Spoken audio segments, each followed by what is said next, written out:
If somehow you've missed the many controversies swirling around Fallout 76, then I guess that means you're living under a rock. And there have been many controversies. Almost everything about this game's rollout has been a mess, from its design to its publicity, even to its merchandise. I don't know if I've ever seen a game fail this badly. And I think that's why we're all paying attention to it. I think that's why if you check out YouTube or you check out any mainstream gaming website, you'll just see constant coverage over these past few weeks of Fallout 76, of the failures of the game, of all the ways Bethesda is trying to respond to them. And much of the criticism surrounding the game is pretty earned. It's broken. They released a broken game. They released it too soon. Their patches have failed to fix it. There are certain accessibility issues with this game that are shocking to see in a AAA franchise. The most notable of which is their inability to construct a stable and safe gameplay server. But I am worried about the reception of this game. I worry that it suggests something about audience and fandom that hurts developers more than it helps them. I'm worried about a vector of criticism, a thread of thought that Fallout 76 is bad because it's a game nobody wanted. Now, that's not to say that Fallout 76 was entirely unwanted. Fans for a long time have been clamoring for Bethesda to construct one of their RPGs with an online element. But in making that online element, Fallout 76 removed many beloved elements of the series. They removed many of the RPG quest systems. A lot of the game's writing is far worse than the previous entries. Even combat has been broken to fit this online component. It's a beautiful example of how when you add any one element to a game, it sends sort of a ripple effect. It's not as easy as just dropping online into a video game. Once you've done that, almost all of its systems need to change.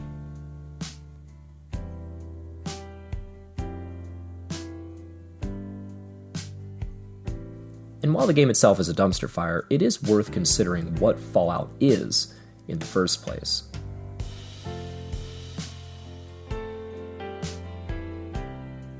This was a strange game franchise, and it's marked by strangeness. Now, sure, there are commercial elements in Fallout. It's a big Bethesda RPG, it has shooting mechanics in it. These are appealing to many fans. But the game has always had a certain weirdness about it.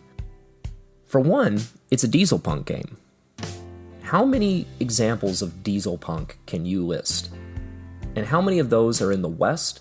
And how many of those are actually successful? On top of that, some of the more beloved Fallout games often would use very strange storytelling mechanics. A good example being how Fallout 3 opens with you being a child in the vault, and you take personality tests, and you sort of progress through this strange coming-of-age story before the game proper begins. What I'm trying to say is that Fallout has always a little bit marched to the beat of its own drum. And for the part of fans, we've largely approved of this. Now consider Fallout 4. Fallout 4 was a very successful game. It was critically acclaimed, fans loved it, but the game did have one nagging flaw. Many players circled around the same sort of critique, that this game was just, quote-unquote, more Fallout. More of the same. More of the same world, more of the same gameplay style.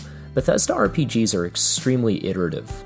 Once you've played one, you've kinda played them all, and Fallout 4 didn't bring enough to the formula to really differentiate it.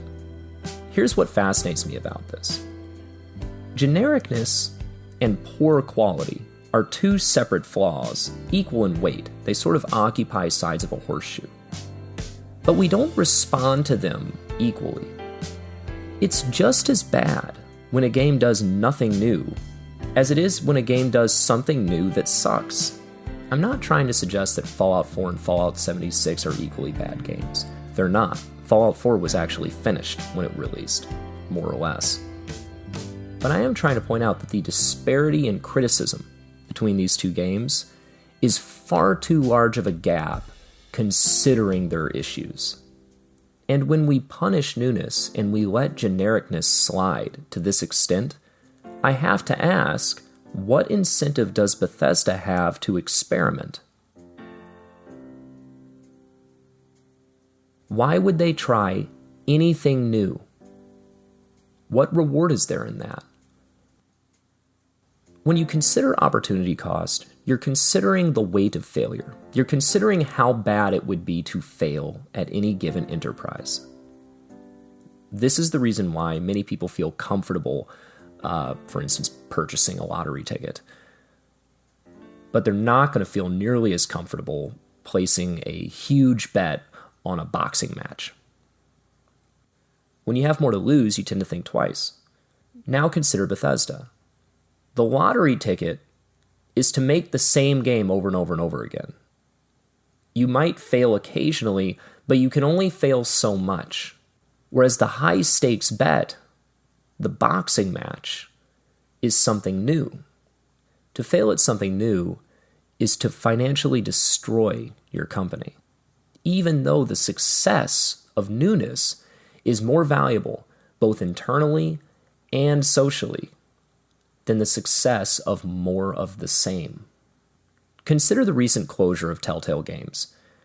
One of the reasons why Telltale failed was that they were committed to the same engine. They were committed to basically making the same game over and over again, even as the game started declining in sales. And by the time they realized they needed to try something new, it was too late. They couldn't. They didn't have the money.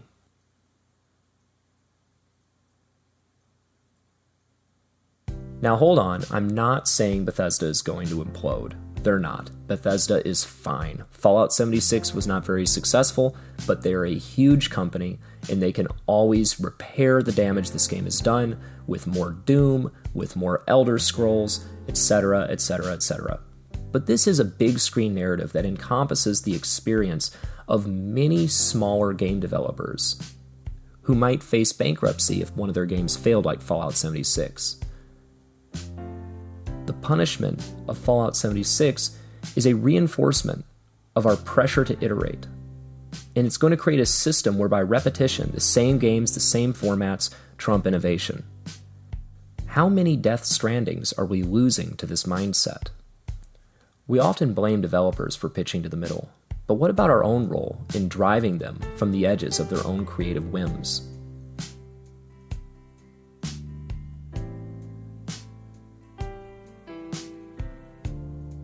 I would say, if I had to guess, that you can look forward to the next Fallout entry being more of the same. Just like Fallout 4.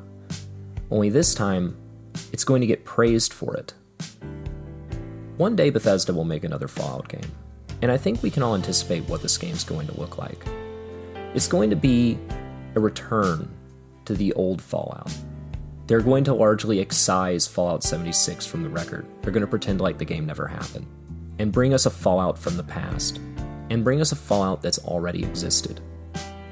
And I can already picture the reviews of this hypothetical Fallout game, calling it a return to form, or a rising from the grave. But what does that narrative teach developers?